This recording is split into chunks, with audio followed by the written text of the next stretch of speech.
করেছিলেন যে আপনি যাবেন না। ওরা আপনার আব্বার সঙ্গে গাদ্দারি করেছে, ওরা আপনার সঙ্গেও গাদ্দারি করবে, ওদেরকে বিশ্বাস করবেন না। নিজের ভাইপো মুসলিম বিন আকিল রাদিয়াল্লাহু তাআলা আনহুকে পাঠালেন, তুমি যে দেখো। উনি যখন আসলেন, আসার পরে দেখা গেল যে ওনার হাতে অনেকে বায়াত গ্রহণ করলো, প্রায় 12,000। উনি তো বুঝতে পারছেন না।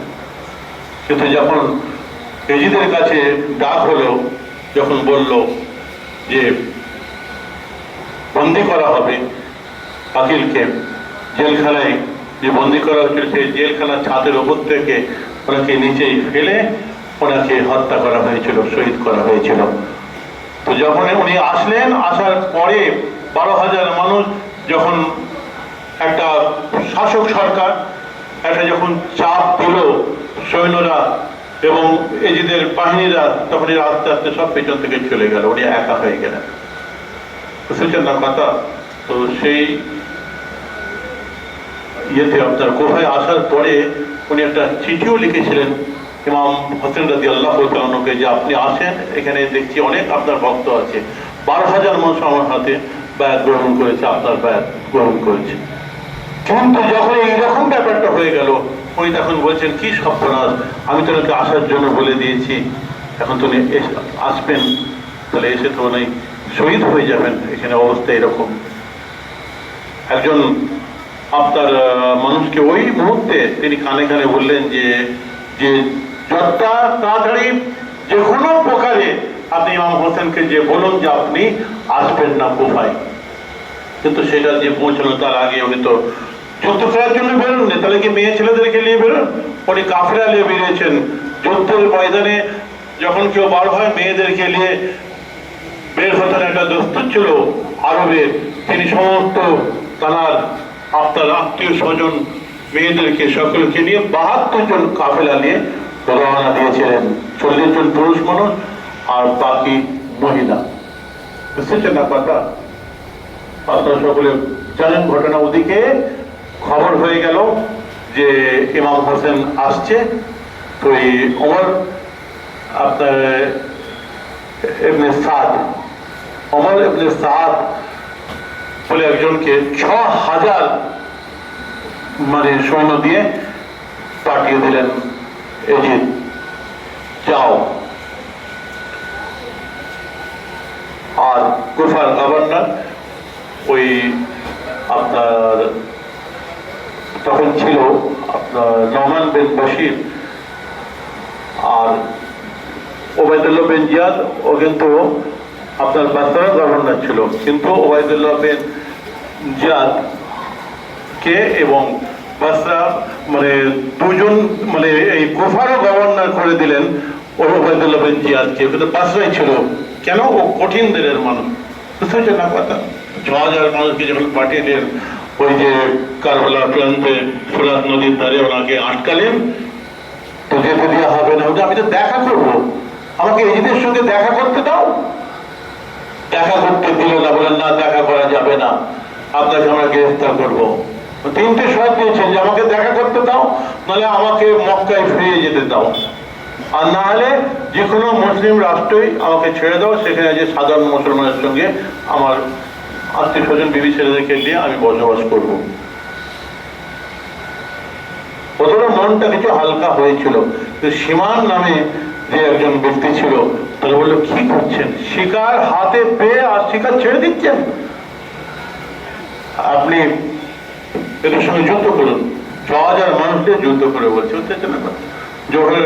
জোহর পর্যন্ত যুদ্ধ হলো, সব মুসলমান 40 জন মারা গেল, আর খালি হযরতে ইমাম হোসেন রাদিয়াল্লাহু তাআলা তখনও উনি বেঁচে আছেন। লাস্টে উনি সীমার মধ্যে গিয়ে সবার কাছে শেষ বিদায় নেওয়ার জন্য গিয়ে যখন দেখা করে বেরিয়ে আসছেন, ওনার স্ত্রী বললেন যে আপনি যান যুদ্ধ করতে, তবে একটা কথা, আমার এই শিশু বাচ্চা 3 দিন ধরে পানির তাড়নায় বুক ফেটে মানে মারা যাবে, একে একটু আপনি ফোরাত নদী থেকে একটু পানি পান করিয়ে নিয়ে আসেন। তো বিবির কথায় হযরতে আজকার রাদিয়াল্লাহু তাআলা ওনার ছেলেকে যখন বেরোলেন, তো দুশমনরা ফোরাত নদীর ধার সব ঘিরে রেখে দিয়েছে। উনি বললেন যে একটু আপনারা সরে যান, একটু খালি করে দেন, আমি আমার এই ছোট বাচ্চাটিকে আমি একটু পানি পান করাবো। পানির কোনো অভাব নেই, অপরন্ত পানি, একটু পানি পান করাবো। কিন্তু তারা রাজি হলো না। তাহলে তো মনে হলো ইমাম হোসেনকে শহীদ করবো, তাদের ছেলে থাকে, এ তো পরে আবার বাচ্চা হবে, বুঝতে না কথা। তো দূর থেকে একদম তীর মেরে দিল, একদম নিজের কোলে ওনার ছেলে হযরত আসগর একদম এদিক থেকে ওদিক বুক ইফর উফর হয়ে গেল, ওনার কোলে শহীদ হয়ে গেলেন। রক্তাক্ত অবস্থায় ছেলেকে নিয়ে এসে ওনার স্ত্রীর কাছে দিলেন যে তোমার ছেলে আর কাঁদবে না, সারা জীবনের জন্য তোমার ছেলে চুপ করে গেছে, আর পানি করবে না, বুঝতেছেন না কথা। তারপরে উনি একা যুদ্ধ করতে আরম্ভ করলেন। কিতাবে লেখা আছে এত শক্তি অর্জন করলেন, একা কয়েক হাজার মানুষের শক্তি রেখে যুদ্ধ করছেন। সমস্ত দুশমনরা ৬,০০০ দুশমন, তারা সব ছিটকে ছাটকে সব পালিয়ে গেল, দূরে সরে গেল। একা ইমাম হোসেন যুদ্ধ করছেন, পানির তাড়নায় কলজে ফেলে যাচ্ছে। ঘোড়া থেকে নেমে আস্তে আস্তে ফোরাত নদীর ধারে গিয়ে হাতে করে এক চুল্লুক পানি তুলেছেন, তুলে এরকম খাবেন।